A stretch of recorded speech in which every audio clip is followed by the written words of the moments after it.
It's finally here, guys. The long hiatus is over. DanDaDan, one of the greatest running manga in Shonen Jump right now, is back. The chapter 164, She's Gone All Little, which we're gonna get into right away. Just make sure you hit that like button and subscribe to make sure you don't miss any future DanDaDan content now that we're back to the weekly grind. Thank you so much for watching, and let's not waste any more time. So, fresh off the heels of the Don Mara arc, which basically concluded with Count Saint Germain revealing himself to be something and standing in our way, whether he's a villain or a friend, he succeeded in manipulating the fairy tale card completely to obtain the fairy tale card's power. He successfully manipulated Unjizuma, and who I assume he was the one that manipulated Unji, and erased his memory. And now we don't know where he's going off next, but we do know one thing. This man, as mysterious as he already is, name dropped the title of the series.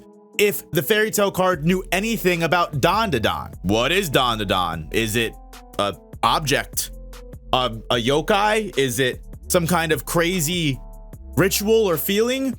I'm definitely interested to see what's going on with that. But of course, we have to pick back up and do one thing that is required to truly end this arc. So long story short, after the insane incident and everything happened, it was a little bit too much to cover up, so the general public does understand something happened. However, they take the disturbance as just a turf war between delinquent gangs, which honestly, not too far off from probably what would have happened if the fairy tale card and the whole board game thing didn't happen. So meanwhile, in the hospital, we've got Unji and his surrogate father, the cop, or as we get the correct name, Masamichi Beiga, are recovering from their injuries. And the cop is wondering why Zuma didn't trust him with all this information. I mean, we got that whole background story. We know how close these characters are. Honestly, it's amazing to see how much Zuma grew from the kind of terrible history that he had to grow out of. He almost had no chance whatsoever. So the fact that the cop was able to be there for him and turn him into this great person that was willing to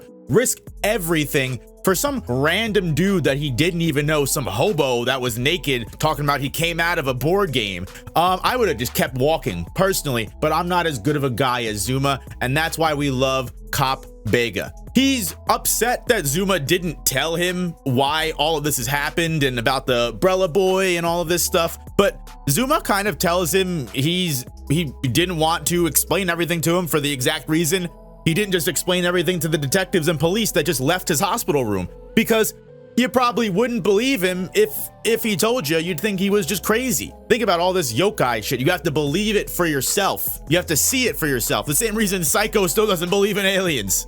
Again, Zuma makes mention of the mysterious person that explained to him that the golden ball would not only solve all of his problems, but be able to help him destroy the board game world, which we know played right into Count Saint Germain's hands. So it's pretty easy to assume that Count Saint Germain was the one that was playing all the sides and pulling all of the strings here. The fact that he's able to just erase himself from Zuma's memory is pretty scary. How long has this guy been in the background, and how many other things in this world is he responsible for? Anyway, everyone, even the hobo from the board game, comes to visit Zuma and thank him for everything that he's done, showing the kind of relationships and connection that Zuma was able to form between his delinquent gang and all of these random people that got involved in this story that now all just have this common bond together. And you know what? I think it's pretty fair that everyone gets to partake in this big family end arc dinner.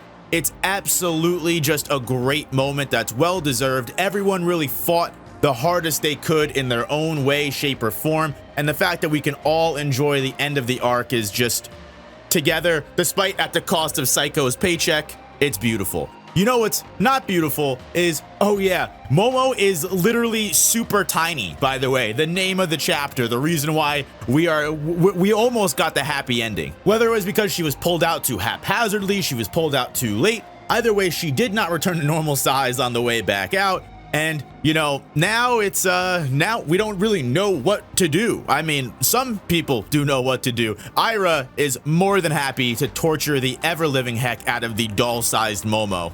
And we do get to see all of the characters that were absent from the last arc. We see Gigi, Ira, of course. We even see Kinta, Vamola, all of these people that were left out, and they do admit that they were upset that they were left out of this arc, and they want to make sure that anytime Momo has a paranormal issue, everyone, the whole team is called, which I agree. I definitely miss Gigi and Ira in this arc. Kinta, I could have done without, but I know that's probably a controversial statement, and I've already dug my own grave for saying that. I'm sorry, not editing it out. That's my true opinion. I stick by what I say. Gigi the most proclaims that he wants to be by Momo's side and to help her because Momo is precious to him, which, of course, we know makes kind of a little bit of insecurity hit Okarun, despite the kind of crazy thing that he did and the confidence he had to tell Momo that he loved her. Momo made Okarun say that they would properly confess when all was said and done.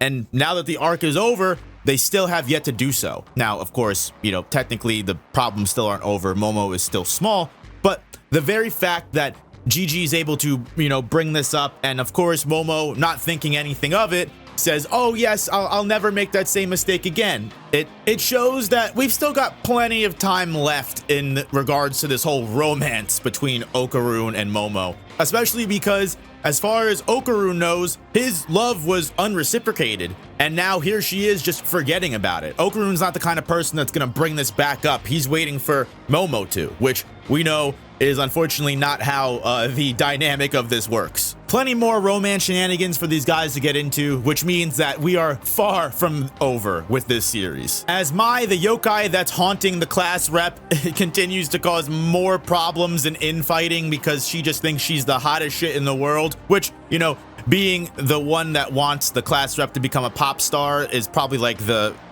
manifestation of her narcissism. The scariest thing about this entire situation, despite it being supposedly the happy arc ending, even when asking Psycho what we should do about Momo, she seems unenthusiastic and just at a loss. She says, I really don't know. I can't tell you. She shouldn't have eaten that food. And it shows that if Psycho doesn't know what's going on, then we've got a big problem on our hand. But the good news is that Okarun, everyone involved, is going to do what they can to find a way to save Momo. They're not just gonna leave her like this. We don't get a big future arc set up this chapter. If anything, this was the final chapter of the Danmanra arc. We had to finish everything off. Again, the required dinner. We'll probably get more set up next chapter as to where the narration and the plot is going to go. But I'll tell you right now, I'll be here every week, and you can expect to see a lot more DanDaDan content, even on the main channel, guys. So hit that like button, subscribe. Thank you so much for watching, and I'll catch you guys in the next one. Peace.